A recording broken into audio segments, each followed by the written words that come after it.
listening to the Crosscheck NHL Show, part of the Locked On Podcast Network. Here are your hosts, Andrew Berkshire and Mary Clarke.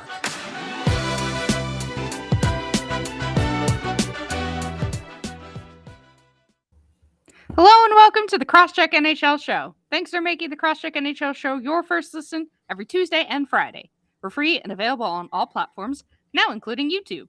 My name is Mary Clarke, staff writer for The Win, and you can follow me on Twitter at Mary C. Clarke. I'm here with Andrew Berkshire, NHL analyst for the Montreal Gazette and host of Game Over Montreal on the SDPN. You can follow on Twitter at Andrew Berkshire. On this Tuesday edition of the Crosscheck, this past weekend's Battle of Alberta was a wild one between the Oilers and Flames. But I have to ask the question again. Why didn't Edmonton trade for a goaltender? Plus, Evgenii Dadonov is having a real impact for the Golden Knights since his trade snafu, but it may be coming too little too late to save this team. And finally, Marc-Andre Fleury is really just a Penguin at heart, and honestly, I don't blame him. So, Andrew, before we start off today's show, how you doing? I'm doing all right. We had a pretty crazy weekend here. The kids decided to trade off days where they were both very angry. But Dylan got his first library card, which was super fun. Aww. He got to go pick out a whole stack of books, and he spent a bunch of Saturday just sitting down reading picture books. So that was really fun. And yeah, it was a good weekend. We got to see some friends. And then, of course, there was back-to-back Canadiens games for me to cover at night. And the Oscars, which, as everyone knows, we're going to have to talk about at some point. Yeah. Oh, boy. We were talking about it on the, one week, got everything together and we're, just talking to each other for the first time since the weekend. And my God, I was saying to you, Andrew, before we started the show that I was working that night. And that was one of the most surreal nights I've ever worked in my life. And usually I cover sports, but since, I work at a website that, does sports and pop culture, and as a lot of sports websites do, we had to pivot hard. I was writing, a funny take about, their bad performance if we don't talk about Bruno from Encanto, because, that song is a hit and, song is great, but I'm just sad it wasn't performed the way it should have been, with the full cast and stuff. But then, craziness happens and the slap heard around the world and all that stuff. We'll get to that in the pop culture segment. We'll dedicate time to that at the end. There is hockey to talk about, but my weekend was good. Had a relaxing weekend. Got to hang out with friends in person and virtually. And yeah, it was just a good, relaxing weekend. It is super cold here, though, so I am... of course it has to end with a downer, and it's below freezing here. And I'm like, come on, it's the end of March, guys, please. Oh, yes, it's 20 degrees below freezing here. Oh, God. All right. It's not that bad nowhere. Here. Yeah, it's not that bad, but I'm glad we're both dealing with, colder temperatures than normal. And it's a shame because like I said, we're at the end of March. We should be, exiting this period of cold weather. And I want to go outside again. And I can't because it's, cold, and I think there's supposed to be some sort of snow squall here, which is just, you got to love a good snow squall on the alliteration. But let's get into the hockey, because there was a lot of fireworks this weekend in terms of, what happened with the hockey. So we had yet another Battle of Alberta between the Flames and the Oilers over the weekend. And my God, it was something to see. I didn't watch the game because I was off that night, but I checked Twitter intermittently during the night. And the final score was 9-5 Oilers. So there were a lot of, good 9-5 jokes, as you were, because Twitter is just on fire with this type of stuff. But yeah, the Flames bested the Oilers 9-5. But Calgary scored all of those goals at even strength, which is what I found really interesting. And just, I keep coming back to our conversations we've had, Andrew, over the last couple of months of, the Oilers need to get a goaltender. The Oilers need to get a goaltender. The trade deadline comes and goes. The Oilers don't get a goaltender. And we see the ramifications of this played out before us here, Andrew. What did you think of that game? Did you watch it? Or did you, just pick up on the reaction like I did afterwards? I didn't watch the beginning of it because I was still doing my show, Game Over, after the Canadiens game, because it was Habs Leafs and then the Battle of Alberta, right? So it was a great day for Canadian hockey, really. But I mean, I watched from, I'd say, midway through the second period through to the end of the third, and stayed up extra late just to watch this game and take it in because it was so wild.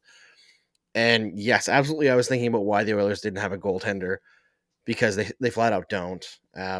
Maybe they bring up Stuart Skinner at the end of the year. I feel like that's the only option that they have. They cannot go into the playoffs with these two civs. They cannot do it.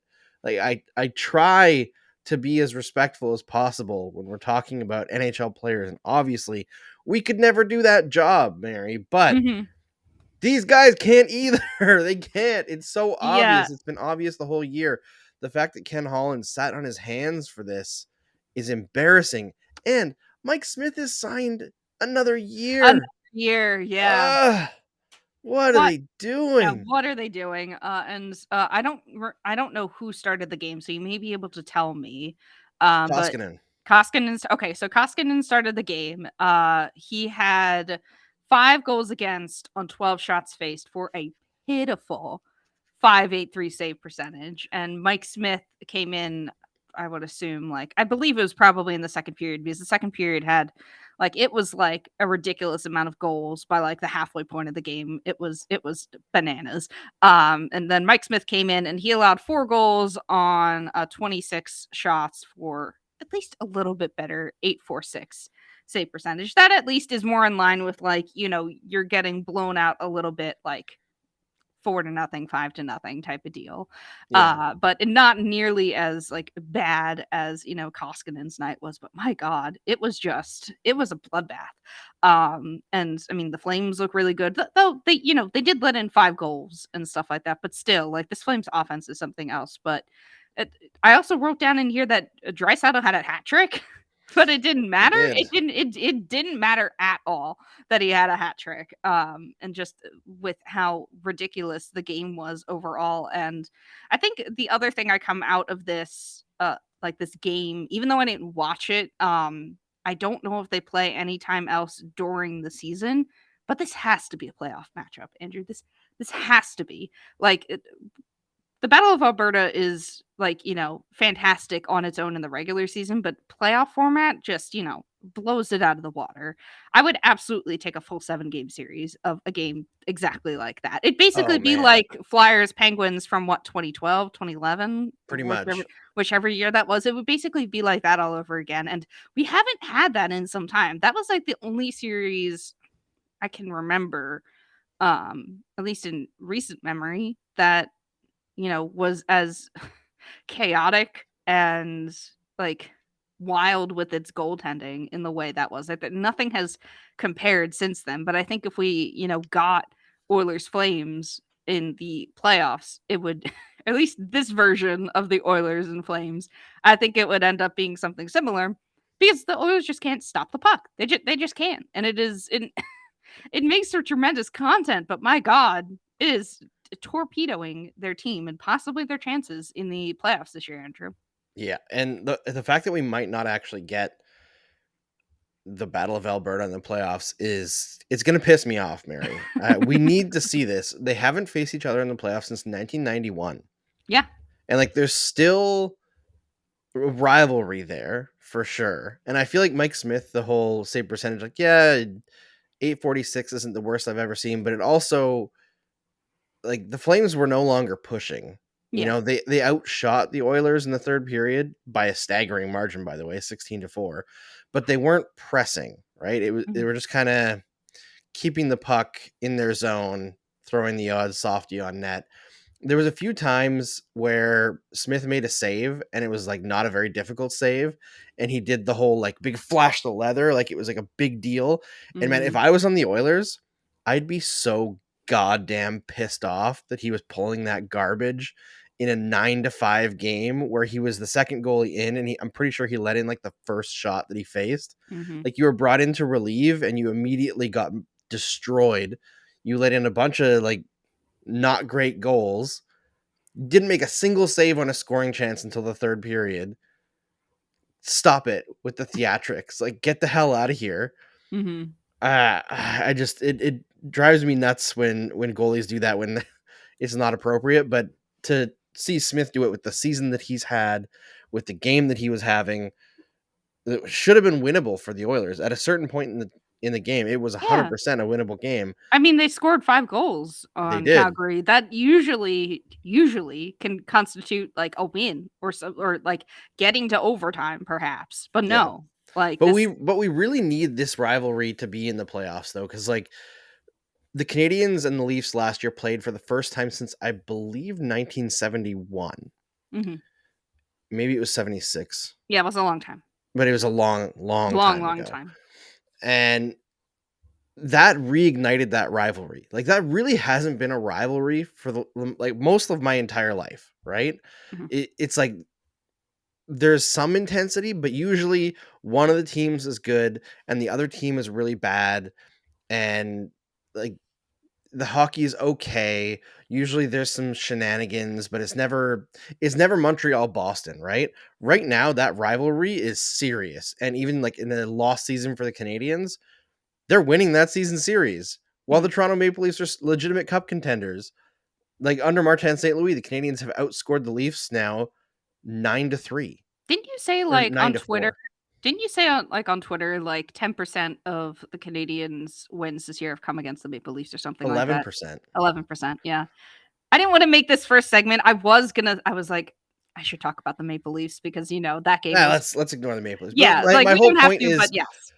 Canada gets so little from the NHL in terms of trying to grow the game. They're as a country, the NHL treats Canada as, well, you're going to buy the ticket anyways, so why do we have to give anything to you? And a lot of their focus is on the Sunbelt teams, which fair, because you need to grow there.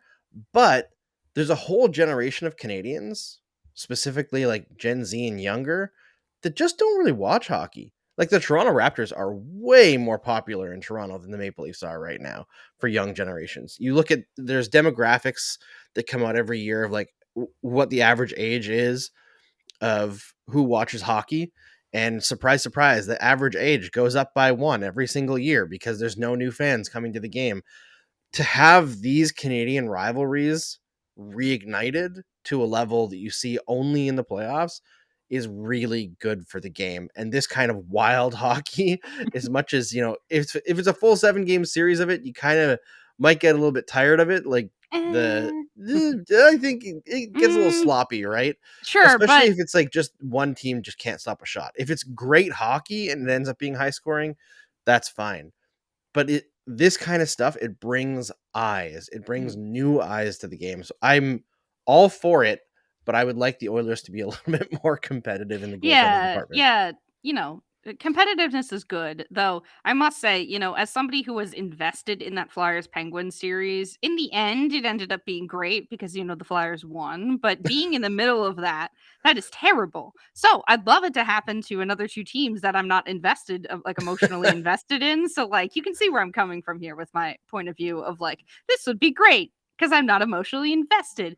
But yes, you want a bit more competitiveness. But I also do wonder if, the whole rivalries dropping off with Canadian teams is due to the fact that until more recently a lot of the Canadian teams just haven't been very good, haven't made long runs through the playoffs. I mean, we've seen how long the Canadian overall Stanley Cup drought is, so maybe that also plays a factor in it too as to why some of these rivalries have died out, or at least in terms of haven't been as relevant in terms of the Maple Leafs and Canadians. I think the Oilers Flames continues to spark throughout the years because who was it? Was it Milan Lucic was involved with something?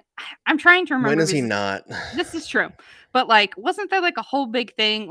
I feel like this happened before the pandemic, so this is why my memory is right before the pandemic, the season before. So this is why my memory is a little bit fuzzy on it. But I swear there was some sort of incident involving Lucic, maybe Kachuk.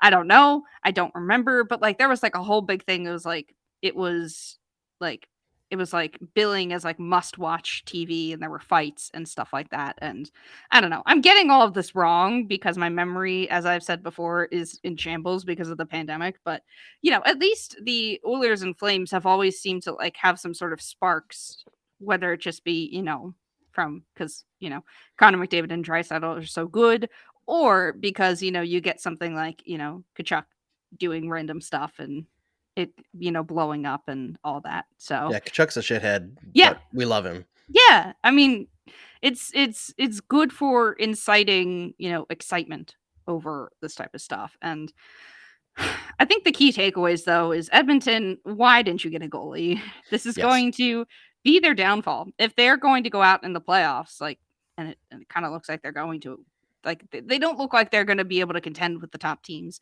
It's probably going to be on their goaltending, and they really don't have anybody but themselves to blame. But also, we need Calgary, Edmonton, either in the first round. I don't know how it would, happen, to make it happen, like where the Oilers would have to finish. Because I believe the Flames are tops in the Pacific, so they would probably have to finish in the first wild card spot, I think. I don't remember. The NHL's playoff thing is confusing and I hate it.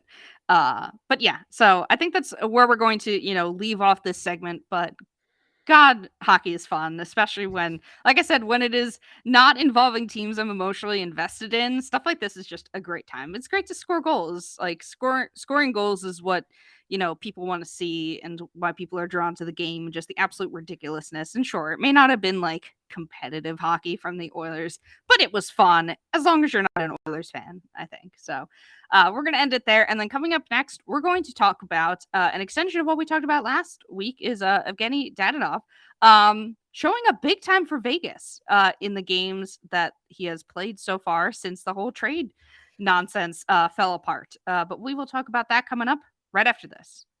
After months of playing, college basketball has determined the top teams for the Final Four and will determine this year's national champion this coming week. From all the latest odds, contests, and player props, BetOnline.net is the number one source for all your sports betting needs and info. BetOnline remains the best spot for all your sports scores, podcasts, and news this season.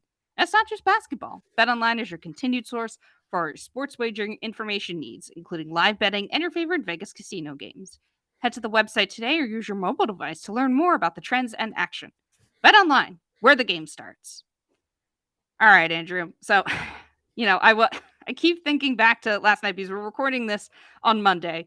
And we're still fresh off of the Oscars Will Smith stuff. And I thought, my work work last night was just going to be, March Madness stuff as it is. And, since we're heading into the final week, all I can think about is just the Oscars. I can't believe that went down. But like I said, we're going to talk about that later. It's just, the memes, the jokes keep invading my mind during this recording. But we're going to continue on and talk about something, like I said, we mentioned last week, since, we're now a week removed as we record this from the trade deadline. Evgenii Dadonov has showed up big time for Vegas, coming off of his, failed trade to Anaheim. And he has had 5 points in 2 games since the trade deadline. Obviously, not very many games played, but that's a lot of points. And they won those 2 games, Andrew. And he had a huge goal in overtime for Vegas against Chicago to get them a much needed extra point. I believe they came back during that game too. He's really showing them he's really showing them that he didn't want to be traded here, Andrew, right? Like this is clearly like some sort of response. Like either whether it be intentional or not, like because obviously I don't know the player at all, but like intentionally or not, this is a response to that whole kerfuffle, right? I don't know because he's actually on a 4-game goal streak that started before Ooh. the deadline. So he has 5 goals in 4 games. The assist production is new in terms of like his recent streak, but I think he might just be a guy who's hot and refused to cool off with But all the stuff on the sidelines happening. but my narratives, Andrew. I know. I mean, the best possible narrative that I've seen put out there a couple of times now is that Evgeny Dadonov is going to be incredible down the stretch, and he's going to put the Vegas Golden Knights in position to make the playoffs. And I believe their final game of the year is against the Anaheim Ducks. Oh And boy. it's going to go to overtime. And Evgeny Dadonov, with the Vegas Golden Knights needing 1 point, is going to purposely score an own goal and then celebrate with the Anaheim Ducks. Oh, Andrew, I wish this could happen so much, but it's the NHL. It's never going to happen. No, But I mean that will only ever happen in professional wrestling, yes, unfortunately. But yes, it would be great. Could you imagine I the know stories we the would get? content. Oh, It would be incredible. it would be incredible. But I mean, he's like, it's great to know that, he's currently on a hot streak. But it definitely is, taking on a bit of a new light, considering, the failed trade to Anaheim, all the shenanigans that went down because of that.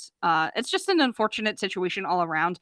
And I know that people had talked about this. I hope that, Vegas doesn't trade him to another team, because there was, after like the whole trade was voided thing, there were people discussing the possible merits of him being traded to another team, for salary cap space, basically. But, he wouldn't be able to play the rest of the season or the playoffs, because, you can't, like, if you're traded, because you can make trades after the deadline, but you can't play in any games.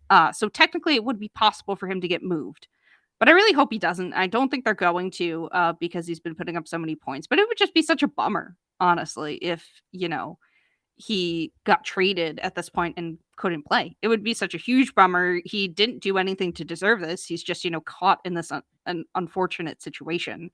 And, I'm glad that he is, you know, basically kind of showing everyone, be like, hey, you were going to trade me, but now I'm, directly impacting wins for your team. And it's helping keep Vegas afloat too right now. As of Monday, they're in that last wild card spot with 76 points. The Dallas Stars are chasing them at 75, and they have 4 games in hand. So it's not looking good, but they're currently in that last wild card position. And anything can happen down the stretch of the season. I mean, they haven't looked good recently. In their last 10 games, they're 4-6-0, obviously on a 2-game winning streak, and a lot of that is in part due to Dadonov's production. But the Stars have 4 games in hand on them. The other teams chasing them, Winnipeg, Vancouver, they each have multiple games in hand on Vegas too. Like, I looked at Money Puck Sunday night when I was, writing up the doc, that their odds, I believe, coming into Monday were basically 44, 47. I think it was like 47. So nearly a 50-50 chance. Yeah, they were below like 26% at one point. So they've won a couple in a row here, and it's made them a little bit likely. But you mentioned, Dallas has a bunch of games in hand. So does St. Louis, who are right ahead of them. Like, St. Louis is the one that I think has the highest risk of missing the playoffs of the teams that are in it, because Nashville is in there. They're actually playing well right now. St. Louis is 3-4-3 in their last 10. They are really struggling right now, and they're also just not a good team. They've been mostly goaltending during this entire season. It's like their underlying numbers are not great. I'm kind of sorting something right now to figure out how bad, but yeah, they had, well, Jordan Binnington is the big story in St. Louis, and has been, but he hasn't played well this year. So they've had some other Billy goaltender who's, Husso. yeah, Billy Husso, taking reps in net and done well, in, at least I believe, the last time I checked, had done well. But it's not really carrying them as much now. And they very well, you're right, could pay the price. But did I stall long enough for you to? Yes. Okay, good. Yes. So St. Louis not only has the highest shooting percentage in the NHL in all situations this year, which, let's face it, they do not have the team talent to justify that. That's like a Tampa Bay, Florida, Toronto thing. They also are the league leader in the most disparity between their actual goals for percentage and their expected goals for percentage per evolving hockey. And the gap is huge. St. Louis is 6.32% higher in actual goals for percentage than expected. And the next biggest is the New York Rangers at 5.04. And remember, the Rangers are the team that everyone's kind of been dogging on this year as a major paper tiger. And they're all Shesterkin and high shooting percentage from Kreider and a couple other guys. The Rangers are less of a paper tiger than the St. Louis Blues are, which is pretty incredible. And then below them, you have teams like the Colorado Avalanche, who are, of course, outshooting expectations because they're incredible, and the Nashville Predators, who are another kind of paper tiger team. Yeah.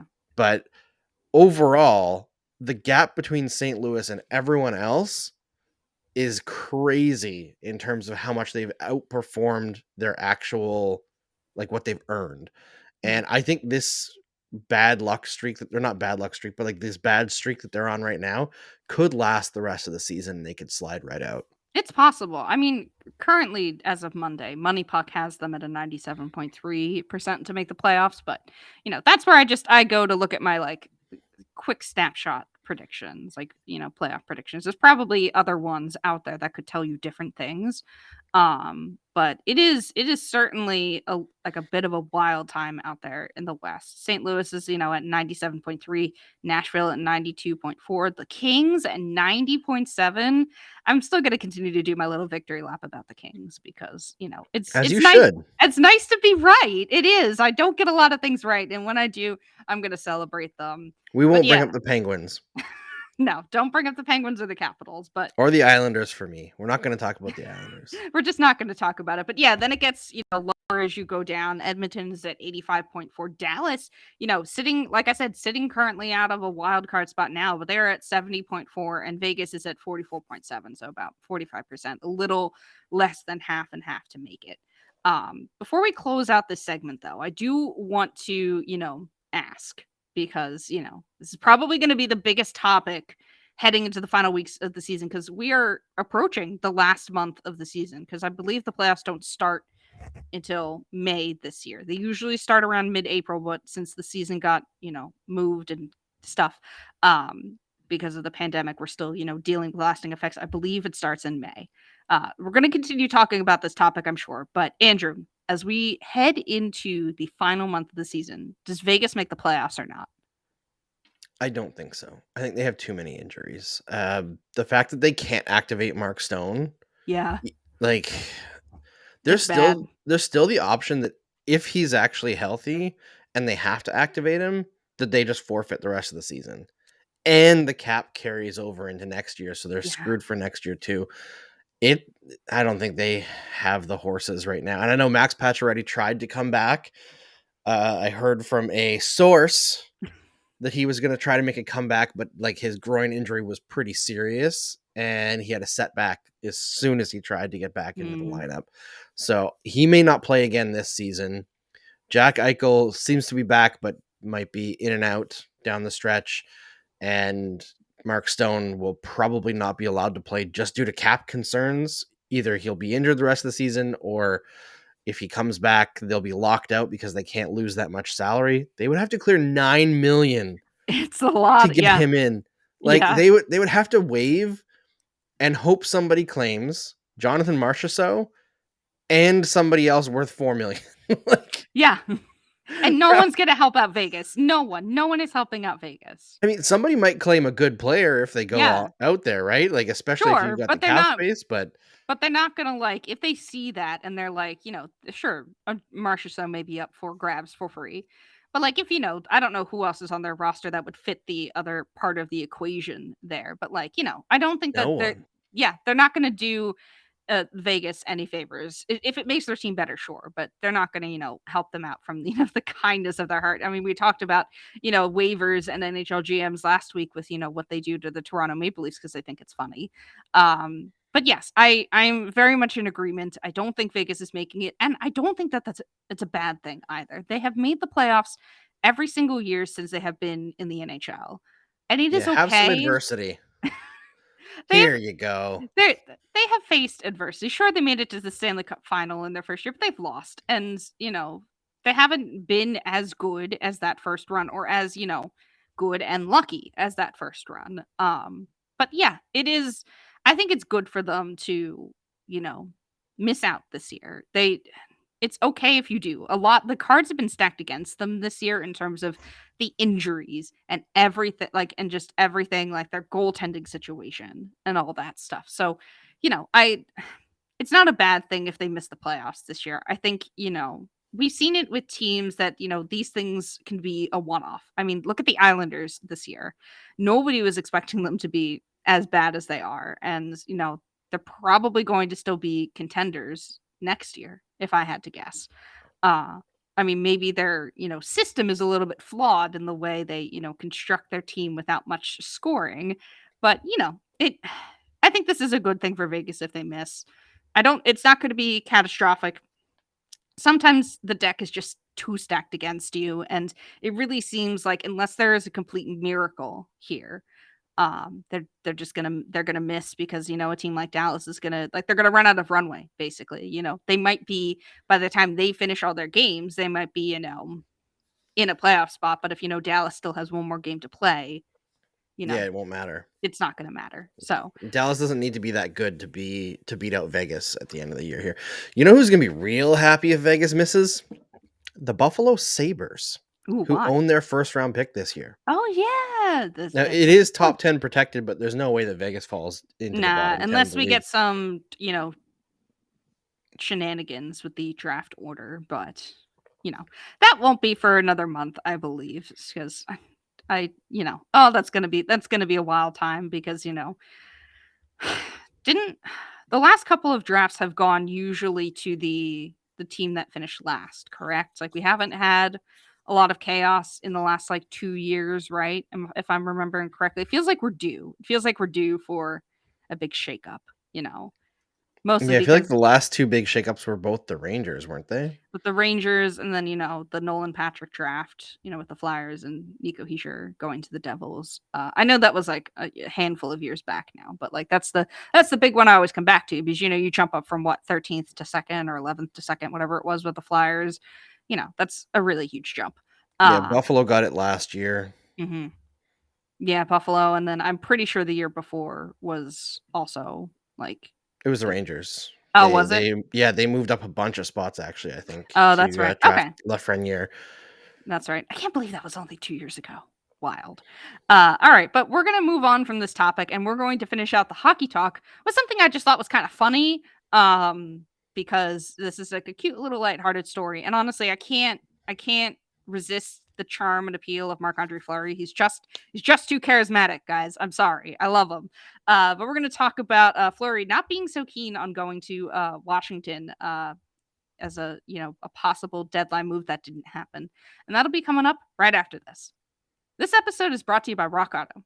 With the ever-increasing numbers of makes and models, it's now impossible for your local chain auto parts store to stock all the parts you need.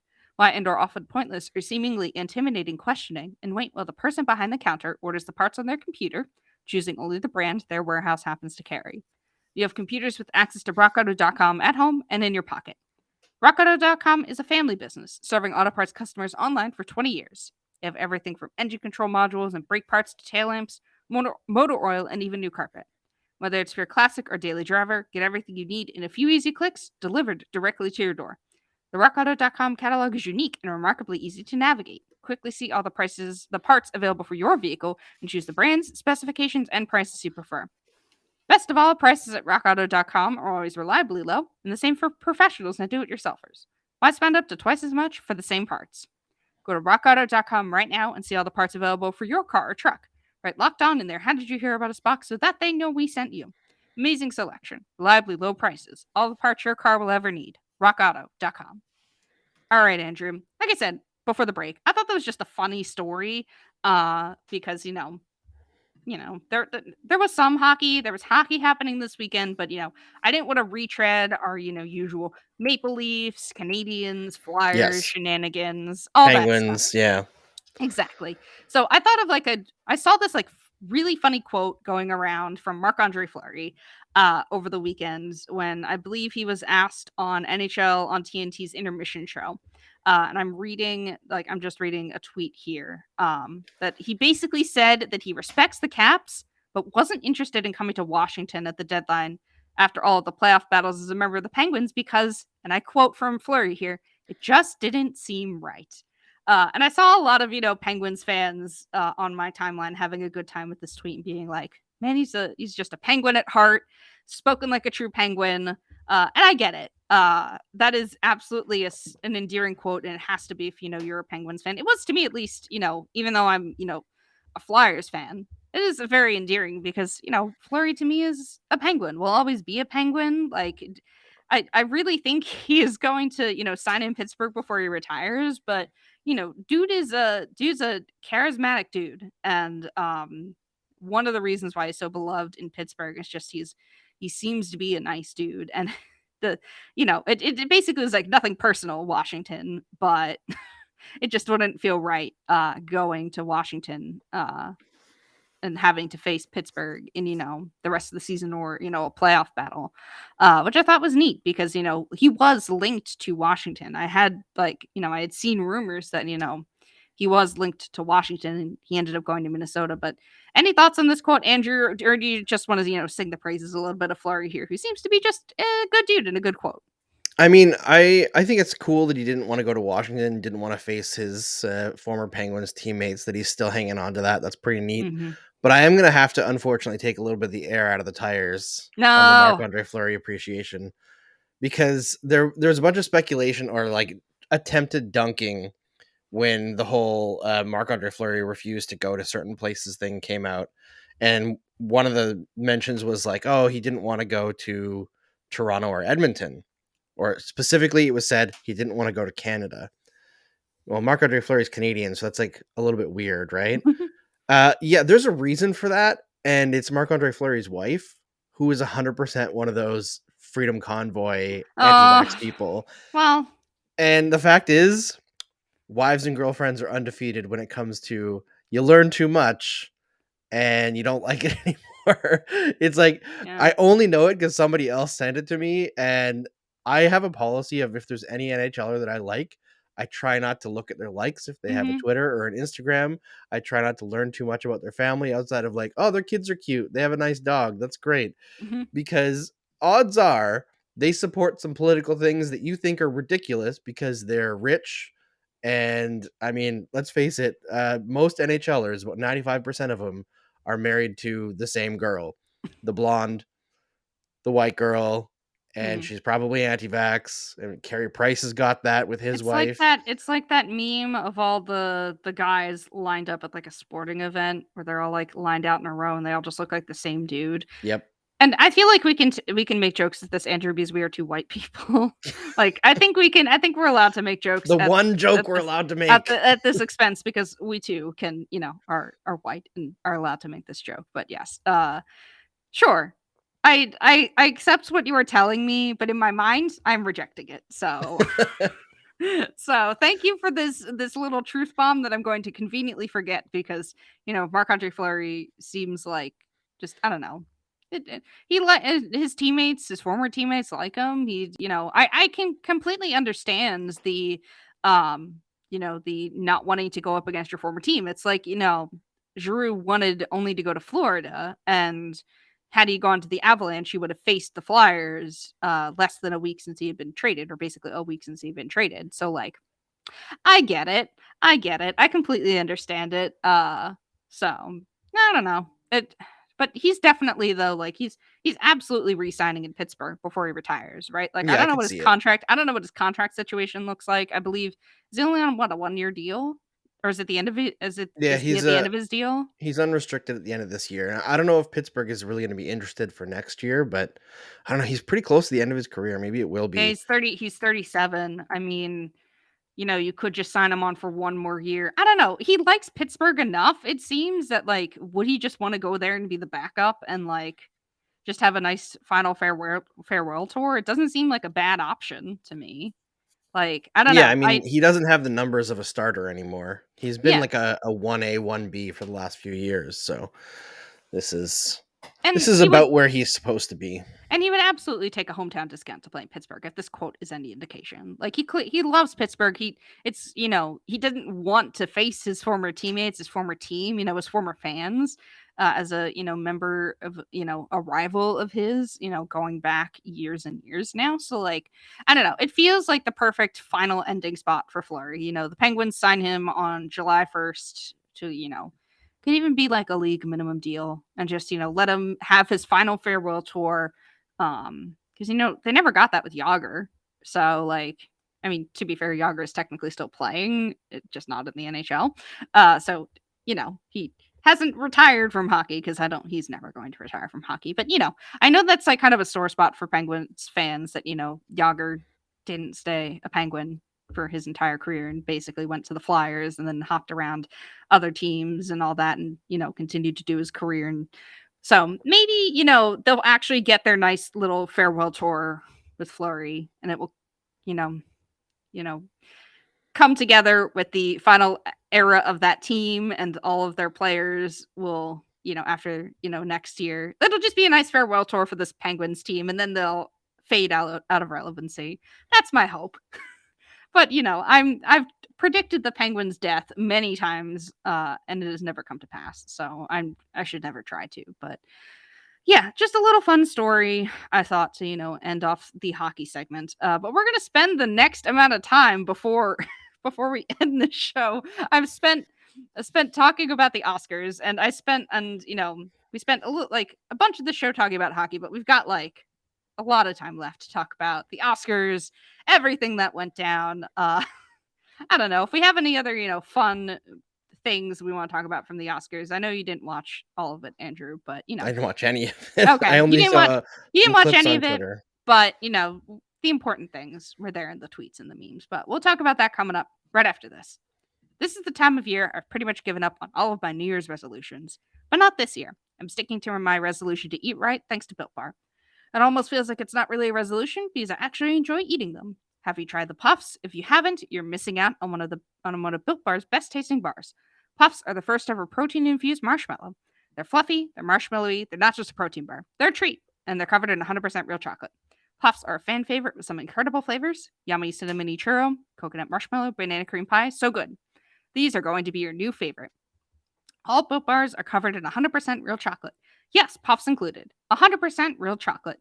Low calorie, high protein. Replace your candy bars with these. They are better. A typical candy bar can be anywhere from 200 to 300 calories.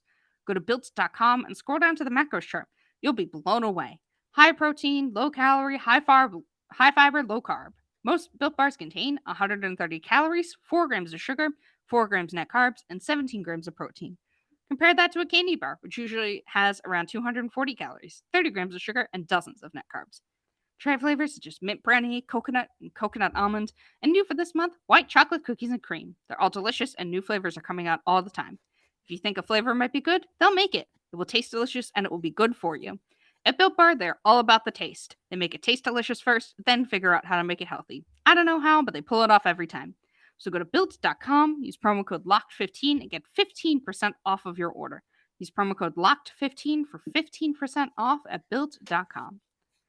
All right, Andrew. Unless there's any other pop culture you want to talk about, we gotta get straight into the Oscars. Yeah, because there really isn't any pop culture I want to talk about other than what happened at the Oscars.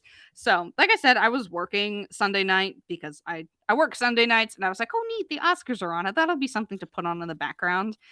And I was like, I don't think I'm gonna write anything about it unless there's a cool, a funny meme, or I don't know, some nonsense and whatever. And lo and behold, 10:30 or whatever. I think everybody knows the story by now, but I'm going to repeat it anyway. Basically, I believe Chris Rock was announcing an award. I believe I missed the lead up context because I was actually writing something at the time, but Chris Rock was announcing an award, made a joke about Will Smith's wife. Specifically about her hair loss. Yes, her hair loss, which is an autoimmune disorder. I don't remember the name of specifically. Alopecia. Thank you. So yeah, he made a joke about that. Then Will Smith walked up to the stage, smacked him in the face, said to the equivalent of "keep my wife's name out of your mouth." I'm censoring that because there was a swear word in there. And walked back down, sat down, and the show continued on like normal. It was wild. I missed it at first live. I didn't see it live on TV as it happened because, like I said, I was writing at the time. I was writing a funny little joke post about how people weren't a big fan of the "We Don't Talk About Bruno" performance because I thought it was funny. And the jokes were good. And suddenly my Slack starts work Slack starts blowing up. And people are like, what just happened? And then I'm like, wait, what happened? I missed it. And then Twitter is like, wait, well, what happened? Because in on the American broadcast, it was it either froze or was muted. Half of that, we didn't hear Will Smith say anything. It just kind of cut to black, not black, but it just kind of froze basically for a little bit. People were confused as to what was going on. Yeah, it took advantage of the tape delay. Yeah, exactly, because they have tape delay like this for a reason. And it wasn't until other clips coming around from like Australia or Japan that gave us the full story of what happened because they didn't censor it. So, Andrew, do you have thoughts? Because that kind of like that happened and then nobody could move on. Like the rest of the show moved on, but like I don't we as a society watching on TV and like on Twitter, I wasn't able to comprehend anything else that happened in the show afterwards. Like it was bonkers. I know you were recording, so like where were you when the slap happened? Were you recording? Like were you checking Twitter? What was happening with you, Yeah, Andrew? I was in the middle of my show and there was like a comment that was like, "Hey, make sure you don't make fun of Jada Pinkett Smith." And I was like, "Okay." And hilariously at the end, cuz I was on with Tony Ferrari, who's a friend of the show, I closed out the show making fun of the fact that, like, my hair is thinning and he's already bald, knowing nothing of the context of what had happened at the Oscars. And like my take is like everybody was in the wrong. Like Mhm. Chris Rock probably shouldn't have gone there. He has been going at the Smiths for years now, ever Yeah. since the Oscars So White thing. And there's a lot of people who are like, "Oh yeah, maybe he didn't know about the alopecia," but I don't really believe that. I think he Mhm. did. But also his joke was very tame.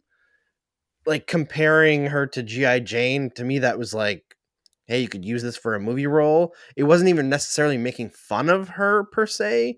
Mhm. And Will Smith laughed at it, and then he looked over at Jada, who was fuming. Mhm. And then the decision was made to go up on stage. I thought when I first saw it that he was going to go up and just be like, "F off." Like, Mhm. "Stop this." And then he like looks down like he's not going to do anything and like sucker slaps him. Mhm. The first sucker slap I've ever seen. And I was honestly impressed that Chris Rock just took it. Just took it and stood there. Yeah, stood there, didn't even touch his face, and continued on trying to present best documentary, Yeah. because I would not have had the self-control that he had after Will Smith told him, like, "Keep my wife's name out of your mouth." And he was like, "I will." I could say, and then he was like, "No." And if it was me, I would have been like, "Will, it wasn't me getting with her." Because the whole thing with him Mhm. being basically forced to go on TV and talk about her cheating on him, which I don't know. There's something about Jada Pinkett Smith. She seems very controlling to me. Mm. And I feel like Will just kind of does what she says. And I don't know. It just doesn't, it's never struck me as a very healthy relationship, which is hard to say from the outside. But that's Hollywood, baby. And the whole Scientology angle with them as well. It's I just a have messed no up situation. I have no like I don't really know about their marriage, anything. Here's the thing. I don't care about celebrities. If I saw a tweet or a post somewhere that was like, we're focusing on the morality of all this thing when we should just be laughing at, a $300 million man slapped a $100 million man in the face on public TV. That's all I care about with this angle. I Yeah. don't have any, takes about the right and wrong. Sure, violence bad, all that stuff, jokes. That wasn't a great joke either. Maybe Chris Rock isn't the best comedian. I don't know. His jokes I have mean, never been funny.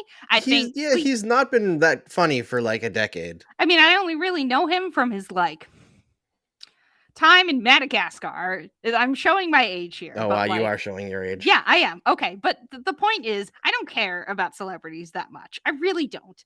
But to me, the memes and the jokes are funny because, it's the internet. This stuff is funny because it's celebrities. And everything they do is just funny to me. Like I don't know. It's hard for me to have an opinion because I don't know a whole lot about the relationships here in general, other than I saw, Chris Rock did make a joke about her before a handful of years ago. I don't remember when it was, but It other was than during the that, whole Oscars So White thing, but I okay. think But yeah, my other than where I that, come from with this is like, could you imagine if during the Golden Globes when Ricky Gervais was hosting and he was making fun of Brad Pitt's divorce from Angelina Jolie, if mhm, Brad Pitt went up and slapped Ricky Gervais? mhm. Like people would have gone nuts, and then Will Smith had to go on and accept Best Actor. And Like that was okay. he ruined his own best moment in his career. That It kind of was sucks. that was the chaos of the whole thing because yes, you're right. Not only did that slap happen and we had to go on like normal. Like 20 minutes later, he then won Best Actor. So like then he went up and his whole speech was like apologizing. It's a mess from all angles. I'm not here to, a non-apology to me. I'm not here to, have a hot take about it. The internet right now is full of the hot takes and full of the takes are terrible. The takes are terrible. Like I have no takes. I have none other than it is funny to me that a rich man slapped another rich man on national TV, and also it was censored by American TV, so we had to rely on like Japanese and Australian TV to even see it. Like that to me is the funny part here. I'm not gonna, debate the morality of the whole thing. A lot of it is also steeped in, Black culture, which obviously, as we were making jokes about, like not like 10 minutes ago, we are both white here on this show. So like I cannot like, I don't know. There's a lot of nuance, I think, to this topic to be, debated about other things. Well, you want to talk about nuance? Chris Rock produced a documentary about the cultural importance of black hair, and then one made fun of like it's such a layered situation, It is. and it really it's is very weird.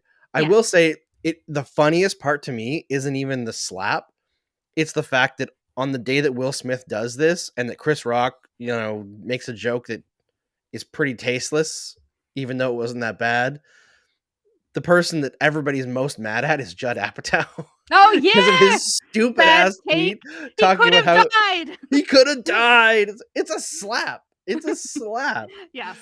If you want to be on Twitter, like now is either a great or a bad time to be on Twitter, depending on how you view the, how you enjoy these hot takes. If you love seeing people's bad takes, right now is an incredible time to be on Twitter. But if you're like me and you're like, how can people on the internet have these takes?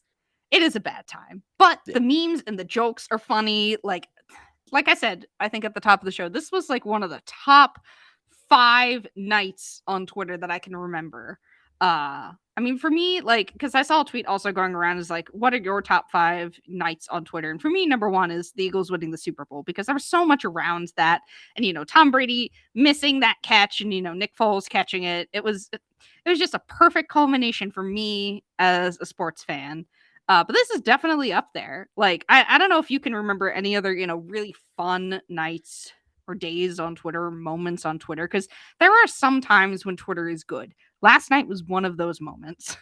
And now we devolved back into the bad because the hot takes are bad. But I don't know, Andrew, if you have any other fun Twitter memories, because God, this website it is certainly a thing, Andrew. It is the instant reaction website. I feel like not even necessarily a single moment, but the Washington Capitals Cup celebration. Oh yeah, that entire summer was fantastic. Swimming in the fountain, and yes, even like when St. Louis won, every bit of snippet that we got to see of Brett Hull, where it was like, I'm surprised he's not in a wheelchair from how much he was drinking. There's some funny moments on Twitter, but overall, I can't really think off the top of my head of a specific moment that makes like a top 5 Twitter moment for me. I miss I think when I ranked it like in my head, I was like, man, I miss when Game of Thrones was relevant and good, because those nights when the show was running were like awesome. They were wild. Yeah, they were. When the show was at its peak, and even to the end when it was bad, it was still fun to be on Twitter. But like, yeah, that was like one of them. I'm trying to remember what else. Like, the dress obviously is a big one. That happened while I was in college. That was the same day as the llama incident, escaping from the zoo. That happened the same day. That's why I remember it specifically, because the dress happened and then the llamas escaped. And I don't remember, like, I don't know. I have a very specific memory of being in college during that. But yeah, I was gonna look something up, Andrew, real quick. So if you wanted to, fill for a hot second. Sure. I mean, the weirdest thing that's come out of all this is there's been like leaked insider stuff talking about how the Academy is thinking about stripping Will Smith of his Oscar win for it. Oh yeah. And like, in isolation, I kind of get it, but also they haven't stripped Roman Polanski of his Oscar. He raped a 13-year-old, drugged and raped a 13-year-old. Woody Allen has been accused credibly of a lot of spousal abuse. I believe also sexual assault. I mean, also look at his wife, the fact that his wife used to be his daughter-in-law. Like, that's really messed up. There's tons of people. I mean, how long did they put up with Harvey Weinstein when credible accusations were well known within Hollywood circles? So the idea of stripping Will Smith of an Oscar win, which was legitimate, is pretty crazy to me, unless they go and do all that stuff first. And man, I just don't understand how Hollywood operates to go with that as priorities. And I said that last night, and a couple people are accused me of whataboutism, and it's like, no, whataboutism is not the same as this. Not even close. This is, you have to clean your own backyard before you start doing something else. That's it's absolutely ridiculous. And like not Woody Allen, Roman Polanski, even after he was kicked out of the United States, essentially, or like he will be arrested if he ever steps foot on United States soil, was given a standing ovation at the Oscars in like 2002. Like, so let's not pretend that Hollywood is this great moral high standard of high standard of I don't even know what to say, what their stupid thing was. They were saying that he violated their like behavioral standards or whatever, because I don't know. I just find the whole thing is so hypocritical. They would never do this to somebody who was a director or whatever, what have you. It's utter bullshit that they would even leak that or think of it.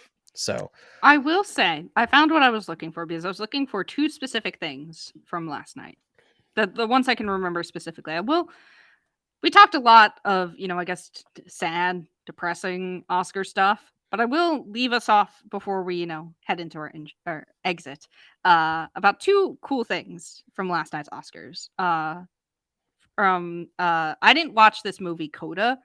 I know it. I believe it won Best Picture last night. it did, like I said, okay, good, because like I said, there was a lot of stuff happening last night after that slap, and I couldn't, pay attention to all of it.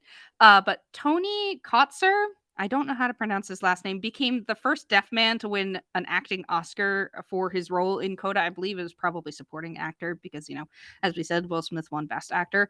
And the one I was really hoping for, which is Ariana DeBose, became the first openly queer woman of color to win an acting Oscar for her role as Anita in West Side Story. And I think I said it after I had watched the movie and talked about it on here, that I really wanted her to win an Oscar, and she did. It was like one of the first awards awarded, at the Oscars last night. It was a really awesome speech. That was like the one I really wanted to talk about here, outside of the whole slap thing. It was an incredible speech.